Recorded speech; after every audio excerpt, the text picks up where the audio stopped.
birungi ebya Angel Lwasa okuva lwe bamukwatidde mu bwenza ate yo Omugaga Lwasa mulowooza tagambye mbu omwaka gwafumbyeyo gumala era agambye mbu kagende ne banne bafumbeko so nga ate ye full figure alumiriza agamba nti wa Omugaga Lwasa nedda omukyala alina omunyirivu okusinga n'ono abaddewo nkale nzize mbikuwe obutambi nzize nabwo ogenda bwerabirako nenga kansoke nkusabe a video jimpereka like ate nabo bomalirizo jimpereka like subscribing ilako ku channel no olabide ku Viki exclusive subscribing ne olabide ku Wonderboy UG still kola chechimu munange tubera proudly sponsored by Hajati Kalodo musomi wa dua ilango nalombe dua zonna ajja kuba kulombere dua singobo ine bizibwe bikutawanya era nga asangibwa wakisosolo mukubira ku namba esimu jura mu kitabe kya Quran esembya 067 okosako biva organic ono iye akugamba asangibwa ku access building Lubaga road obo ine buzibu obwenjawulo ajja kujjanja bisaddagala lya butonde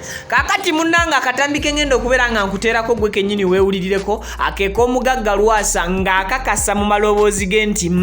ebibye n'omukyalo namanyidwa nga Angel Lwasa kituufu abyakomye navuddeyo nembera nga mbakolera story olunaku olw'ejjo anembagamba nti Omugaga Lwasa yali ali kulinnya nnyonyi ate ngeno omukyala mbagamba okwagala muko omusibe n'olukono osimba so nga Angel Lwasa munange bamuli bubi so kansoke nkwe video gwe kenyini ozerabireko anenga tewerabira kubeera nga video jimpera ka like awo butambi bubuno kansoke mbawa akalwasa then oluvanyuma mbawe akafulu figure ye kenyini nga yekakasiza ensonga zino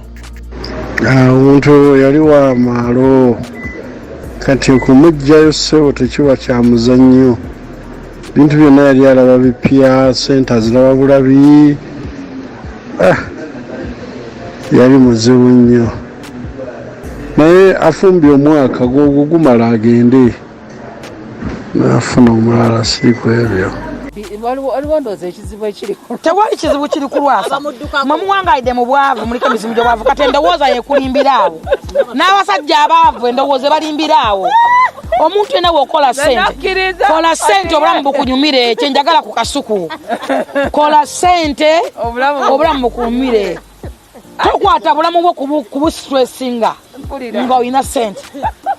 ono bwage kubanga mulungi bane mwana ngala aliwo mulungi bayino bamanyi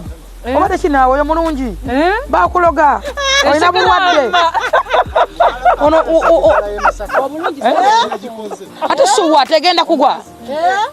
okubalansiga ebbala ye Masaka nga kyagikoze wali wa Lwasa tapangisa omwina kintu kyemwerabira nti stroke Lwasa naso oba Lwasa ayingiramu ye buyingizi n'agiggala nabaga muginywe kalire ntekemu ebirala kati yamukozeeko ki abavu muyina entondo kati muyina endowooza balimba muyina problem naye mujja kuba bulungi ebirungi byayunaayina ate gwayina tamanyoyo eri malayika ate why not bwe bulamu bwa Lwasa era oba omanyi nti oli wankukutu tewalasa togenda life ya Lwasa nonoze ku baana balina oba talina obagazaaki bwe babuziba muyina family ate abaana be bakoze eki era oyogerako baaki abaana mubaleke gomalako nga abateeka mu public abaana omusajja Omuganda ya ku ssomero tekagamba nalabye taatawo bamukyaye nalabye taatawo bwati ng'ali mulungi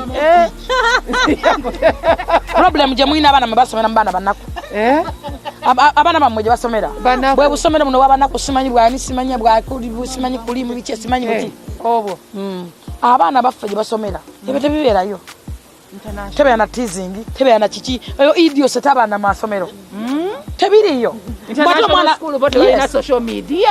wadde bamuyina ebyo tebibaayo wajja kusoma wajja kwogera ku maka g'abano